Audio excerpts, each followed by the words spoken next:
This channel does not promote any violent, harmful, or illegal activities. All content provided by this channel is meant for an educational purpose only. UEN Jaipur is a perfect target for prospective students aspiring for good jobs, good education with future-ready skills. Gulshan কলোনিতে যে ঘটনা গুলি বোমা সেই ঘটনার পর 4 দিন পেরিয়ে গিয়েছে। এই গোটা ঘটনার যে মূল পান্ডা মিনি ফিরোজ তাকে এখনো পুলিশ ধরতে পারেনি। এবার মিনি ফিরোজের বিরুদ্ধে সাইবার ক্রাইমে অভিযোগ দায়ের করেছেন তৃণমূল কাউন্সিলর সুশান্ত ঘোষ। আড়ালে থেকেই লাগাতার হুমকি দিয়ে যাচ্ছেন মিনি ফিরোজ। তার ফেসবুক পোস্টে বারবার তিনি নাম করে হুমকি দিয়েছেন সুশান্ত ঘোষকে। তা নিয়ে তৃণমূল কাউন্সিলর লালবাজার এবং আনন্দপুর থানায় সাইবার ক্রাইমে অভিযোগ দায়ের করেছেন। গত সন্ধ্যায় তিনি অভিযোগ দায়ের করেছেন। আমার সহকর্মী সায়ন্ত ভট্টাচার্য এই মুহূর্তে আমার সঙ্গে রয়েছেন। সায়ন্ত, এই সাইবার ক্রাইম ডিপার্টমেন্টে মিনি ফিরোজের বিরুদ্ধে কি কি অভিযোগ দায়ের করলেন সুশান্ত ঘোষ, আর কি আপডেট রয়েছে? দেখো, গত দুদিন আগে যে গুলশান কলোনিতে যে ঘটনা ঘটেছে, অর্থাৎ গুলি চলা, তারপর বোমা ফেলা, গোটা ঘটনার মাস্টারমাইন্ডের হিসাবে নাম উঠে এসেছে মিনি ফিরোজ বা ফিরোজ খানের। কিন্তু তারপরে দেখা গিয়েছে পুলিশ নিষ্ক্রিয়। কিন্তু এইদিকে ফিরোজ খান ও নিজের গোপন আস্তানায় বসে একের পর এক ফেসবুক পোস্ট করেই চলেছে, এমনকি তার সুশান্ত ঘোষের বিরুদ্ধে একাধিক তাকে থ্রেট দিয়ে চলেছে।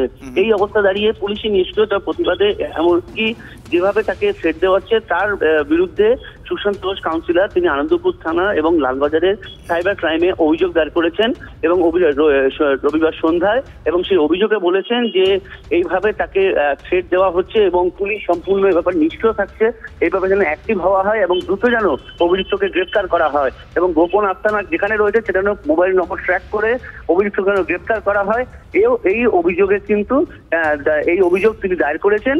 এবার দেখা যে পুলিশ কি করে, পুলিশ কি পদক্ষেপ করে। যদি পুলিশ সূত্রে খবর একটি টিম তৈরি হচ্ছে বিহার যাওয়ার জন্য, কারণ বিহারের নওদায় লুকিয়ে রয়েছে সেটাও বলা হচ্ছে। এখন দেখা যাক যে পুলিশ এরপর পদক্ষেপ কি করে। শুভজিৎ, ধন্যবাদ সায়ন্ত। আমার সহকর্মী সায়ন্ত ভট্টাচার্যের সঙ্গে কথা বলছিলাম। সায়ন্ত জানালেন যে এই মিনি ফিরোজের বিরুদ্ধে সুশান্ত ঘোষ তৃণমূল কংগ্রেস কাউন্সিলর তিনি সাইবার ক্রাইমে অভিযোগ দায়ের করেছেন। মূলত পুলিশি নিষ্ক্রিয়তার দিকে আঙুল তুলে অভিযোগ দায়ের করেছেন সুশান্ত ঘোষ। গুলশান কলোনিতে দুষ্কৃতী দাপাদাপির নেপথ্যে কি, কোন জকের ধন সেখানে লুকিয়ে তা তুলে ধরেছে টিভি9 বাংলা। একবার নয়, বারবার তুলে ধরেছে। কিন্তু একটা কথা ভাবুন, এই যে গুলি বোমায় এলাকায় অশান্ত করে এই যে অভিযুক্ত, যারা মূল অভিযুক্ত এই মিনি ফিরোজদের মতন যারা রয়েছে, তারা কি করে পার পেয়ে যাচ্ছে? এই প্রশ্ন এখন এই কলোনির কোনায় কোনায়, আর বারবার চর্চায় উঠে আসে একটা নাম, এবারেও তাই, মিনি ফিরোজ। পুলিশের খাতায় ফেরার, অথচ গুলশান কলোনিতে অশান্তির মূল অভিযুক্ত মিনি ফিরোজ বহাল তবিয়তেই সোশ্যাল মিডিয়ায়। फेसबुक रिले छिलो प्रच्छन्न हुमकिर बार्ता। और आपने हमारा शांत रूप देखा है महोदय, आशा करते हैं कि हमारा रौद्र रूप देखने को ना मिले, अन्यथा जन्म का पश्चाताप मृत्यु तक रहेगा। এবার সরাসরি হুমকি, একেবারে কাউন্সিলর সুশান্ত ঘোষের নাম নিয়ে শাসানি। हम खुद टेढ़ा हैं, हमसे सीधा से बात कीजिएगा, हम सीधा है। टेढ़ा से बात कीजिएगा तो हम बहुत बड़ा टेढ़ा है, इसलिए ना हमसे लगने का नहीं। বিধায়ক বনাম কাউন্সিলর গোষ্ঠীর লড়াই।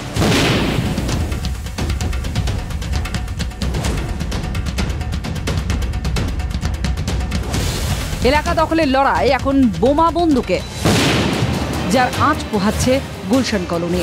বিধায়ক ঘনিষ্ঠ মিনি ফিরোজকে নাম না করে ক্রিমিনাল বলে নিশানা করেছিলেন কাউন্সিলর সুশান্ত ঘোষ। ক্রিমিনালদের গুলশানে কোনো ঠাঁই নেই। 4 বছর ধরে অনেক হুমকি আমি দেখেছি, অনেক হুমকি আমি শুনেছি। গুলশানে আর গুন্ডাগর্দি চলবে না।